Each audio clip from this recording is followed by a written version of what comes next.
बादशहाला अशा पहारेकऱ्याची नेमणूक करायची होती की तो कडक स्वभावाचा असावा.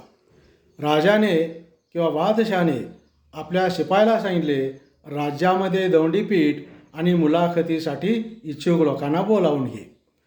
ठरलेल्या वेळेनुसार अनेक लोक त्या ठिकाणी मुलाखतीसाठी आली.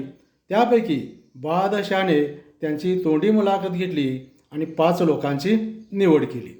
आता या 5 लोकांना हुकूम सोडला की मैदानावरती तुम्ही 5-5 फुटावरती ओळीत उभा राहा. त्यानंतर आपल्या विश्वासू माणसाला बादशहाने सांगितले की प्रत्येकाला एक जोरदार मुस्काट दे. त्या पद्धतीने त्या विश्वासू माणसाने प्रत्येकाला आपल्या सर्व ताकदीनिशी जोरदार मुस्काडी मारायला सुरुवात केली. पहिल्याला मारल्यानंतर त्या ठिकाणी तो गप्प बसला. दुसऱ्याला मारल्यानंतर तोही गप्प बसला. तिसऱ्याला मारल्यानंतर तोही गप्प बसला. चौथ्याला मारल्यानंतर तोही गप्प बसलेला होता.